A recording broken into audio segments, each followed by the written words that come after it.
G'day and welcome to Shedhouse Motorcycles, my channel for product evaluation, how-to videos and the restoration of bikes from the 70s, 80s and 90s.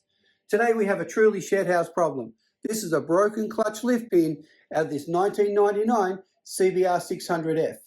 We need to replace that pin, change the clutch plates. I want to show you how, so hang around.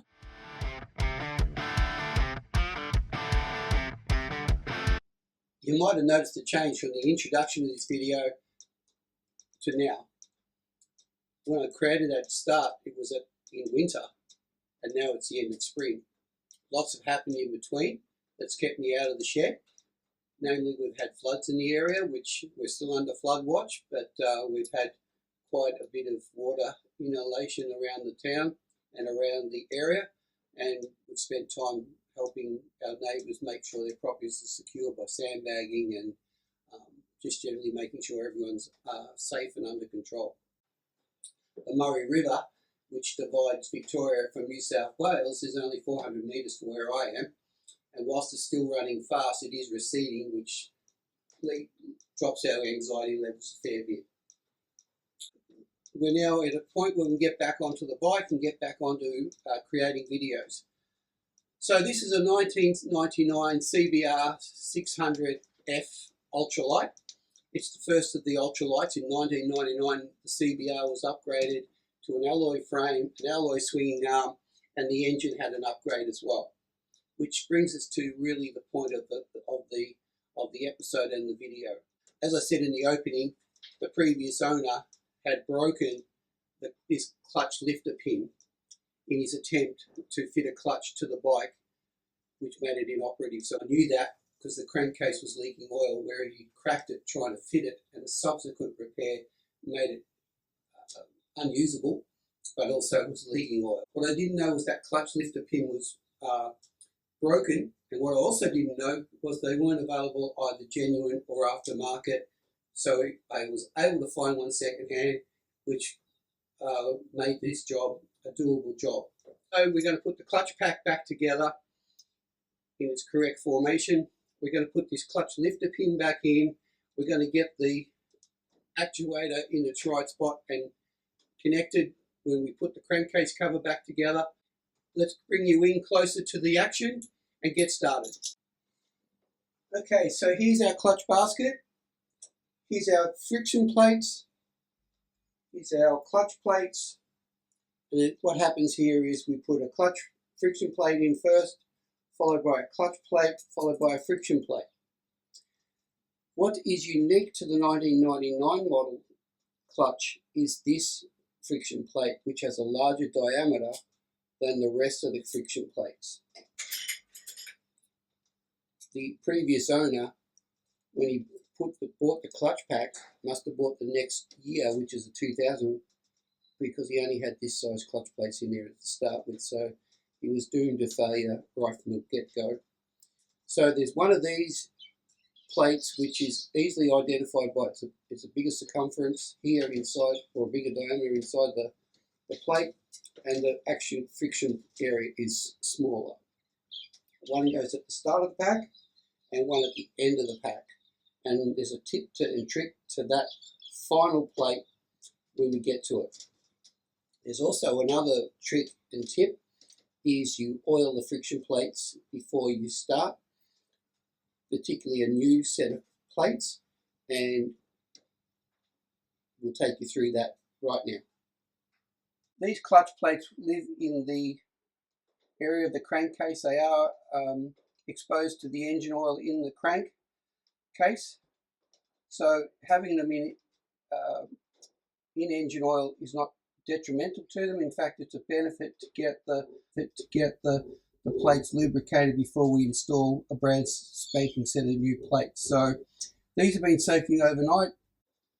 It's up to you how long you want to soak them for, but lubricated and ready for install.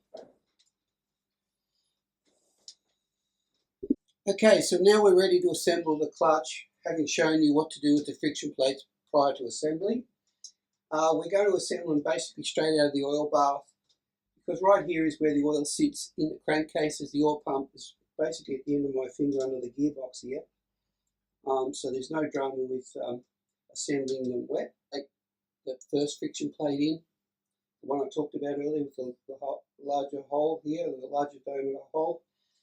And we've got to remember where we start, because we're going to put all the friction plates in on the same segment, and then we'll follow with the clutch plate, friction plate, clutch plate, friction plate, so on. You watch that happen as we go. So let's just leave that running oil for a sec.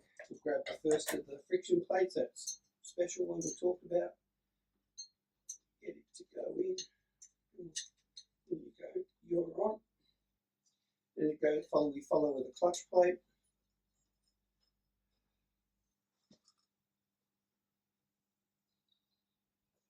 Then the friction plate.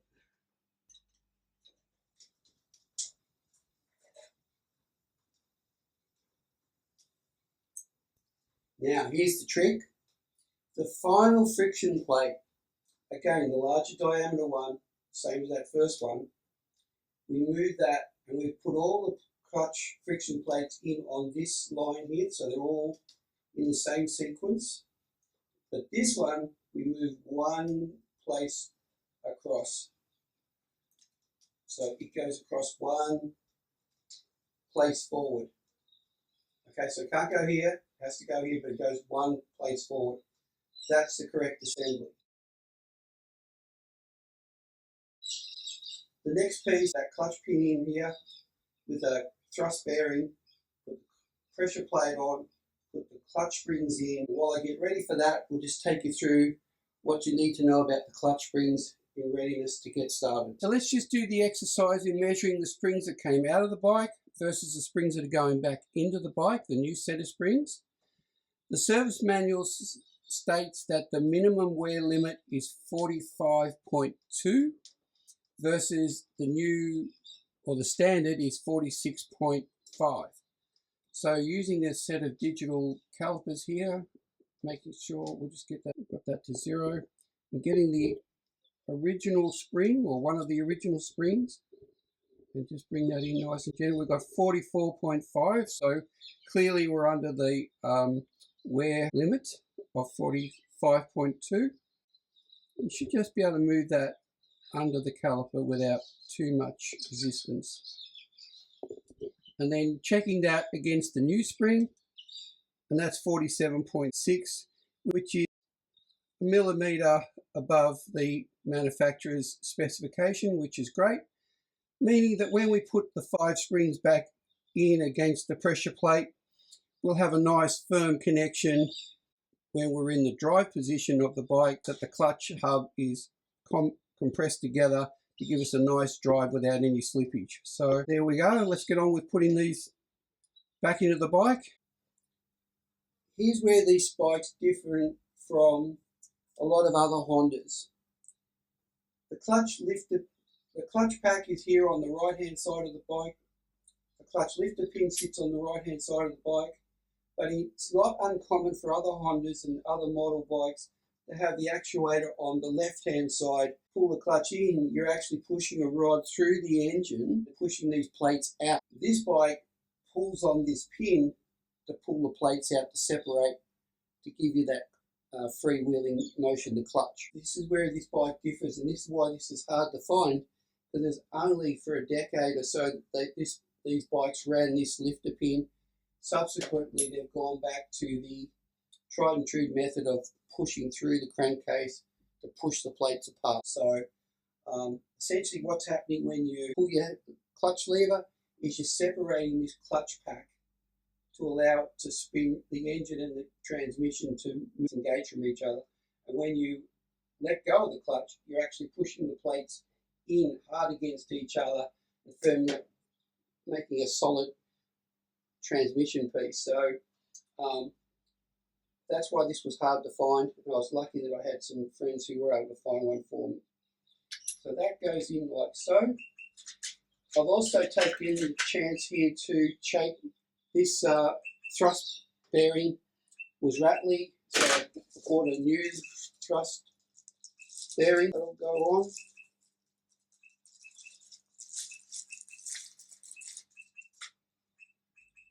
That goes in so. And then the pressure plate. sits in over these holes here. And then we've got some, the next step is to put the clutch pressure plate springs in. We need 5 of them for this one.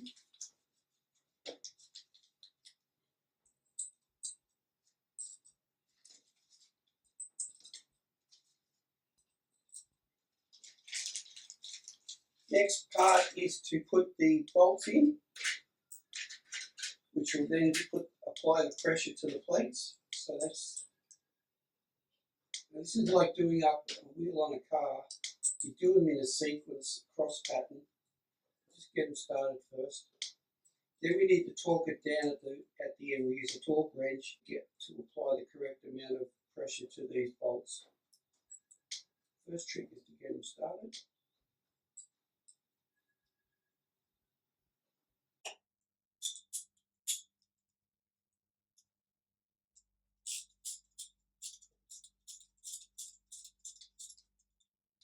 Just when you start to feel them firm, move to the next one. You want to bring them down evenly. There's a long way to go yet. Do that one. While I tighten these bolts, I hope you're enjoying this episode of Shedhouse Motorcycles. Please like and subscribe and click the icon's notification to receive latest releases from the channel. Once we feel them start to nip up, we'll get the torque wrench on it and bring in torque wrench 12 Newton meters, which is what the book tells us. Can you hear that click? Click.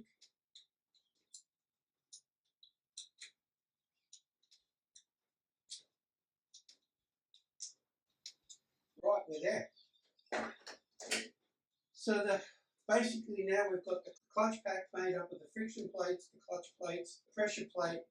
We've got clutch lifter pin in place with the clutch thrust washer. We've set the clutch pressure plate springs at 12 Newton meters, which is what the book tells us. The next step is to put the crankcase cover back on. A couple of tips and tricks that I'd like to show you around that. But you just make sure you've got a nice clean surface.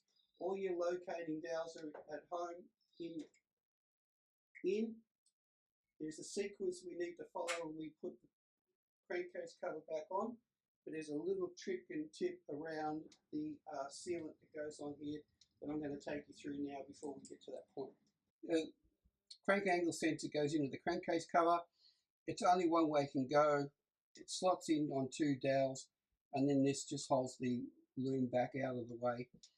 So there's a couple of things you need to know. One is that the owner's manual says that the gasket goo needs to be thick here and here, and then evenly applied everywhere else. Rather than just apply it out of a tube and use your fingers, to the container like so, into this tray, out of the container.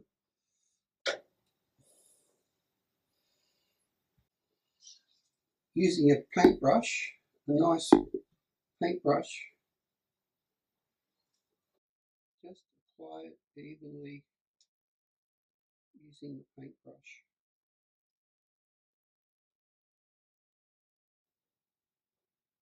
It's just to seal the compression fit between the crankcase and the crankcase cover. It doesn't need to be applied with your finger in great dollops. Just nice, because whatever goes is lying around will either end up on your fingers, end up on the crankcase cover, inside the crankcase cover, with the potential to block your oil pump. So just a nice even coat.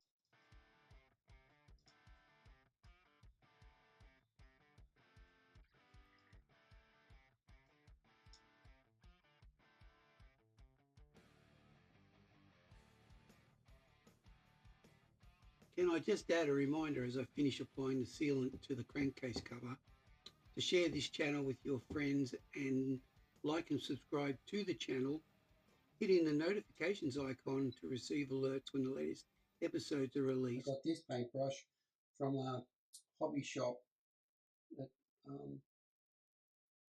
when I was looking for something else completely different, I saw these paintbrushes on clearance, and it's absolutely perfect. It's got a nice strong brushes, and the beveled edge makes it work for me.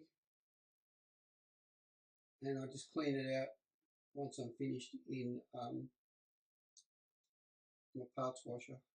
Want to avoid getting it all over your fingers because it'll just end up everywhere on the crankcase cover. Makes it hard to work with. But we just need to seal that compression fit between the crankcase cover and the crankcase, as I said earlier. I'm not sure why they want that extra thickness here and here in the midpoint of the crankcase. It's not explained in the handbook or in the service manual, but we'll follow their advice and do that. First bought this crankcase cover, it was off a Honda Hornet, and the engine in a Honda Hornet is green, like an olive green. I took the olive green colouring off the crankcase cover and then painted it with an engine enamel. Just make this thicker here and here.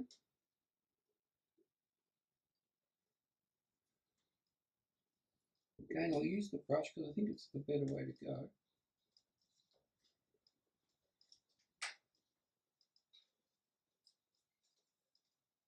Nice and thick, they said, right there and there.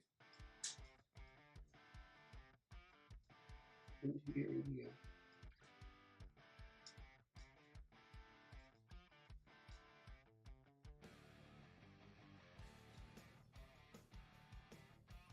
Alright, over to the bike. So now the final part is the actuator, which should have gone in before I actually did the gasket seal. I got a bit ahead of myself here.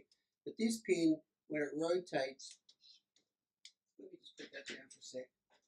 When we pull the clutch cable, this pin sits like so, and when we pull it, it'll actually pull the pin out, disengaging the clutch. So the trick is to get it back on the bike, get this mushroom into this hole, so when we rotate it around, it grabs, and then we'll have a clutch. We're going to do that in tandem with getting this crankcase cover back on. So without trying to disturb the gasket cement or the sealant, let's get this back on. So is it just pushing back down in here.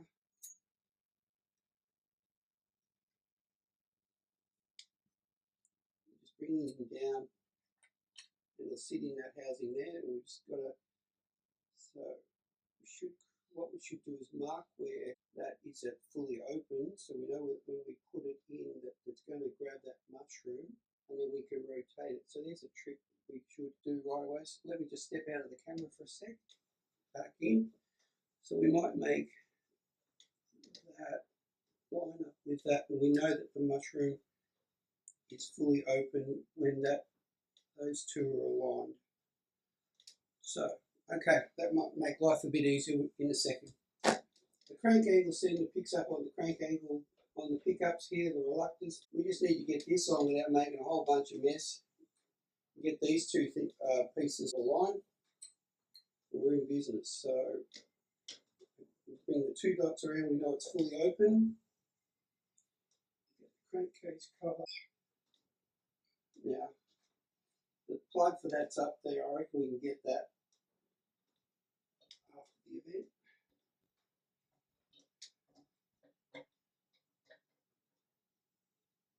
Those locating valves for the minute. Doesn't feel like it's home yet. That's it. We've got tension there. Just needed to. We've got it on.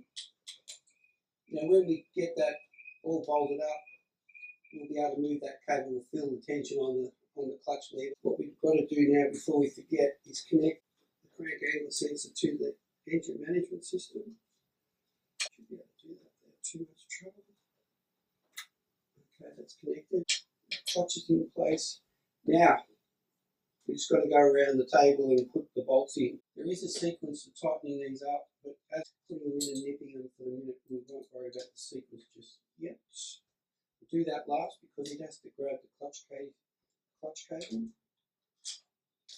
Now we need to go around with the torque wrench.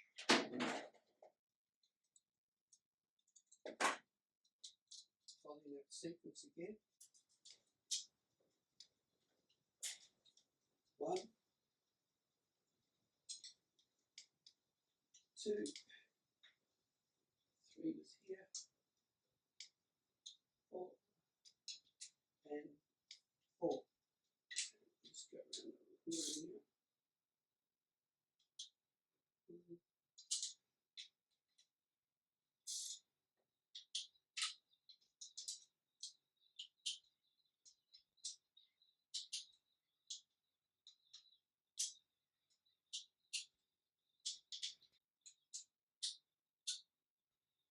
Okay, and finally that until we get a little bolt for it.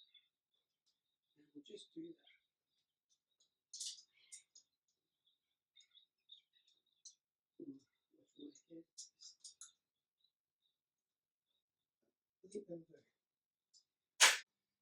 Next part of the journey is to change the oil filter, top it up with oil, and check the clutch. Through here. Yeah, it feels good. I think we're okay. To close out this episode, I've had the bike running. I put oil in it just to ensure that I knew that the crankcase was sound after using that method I showed you with the paintbrush, so you don't get sealant everywhere. Happy to tell you that it is sealed. Any questions or comments, happy to field those. Also add those below in the comments area. Until next time, I'm Rowan. This is Shedhouse Motorcycles. Stay safe, stay upright, and we'll see you soon.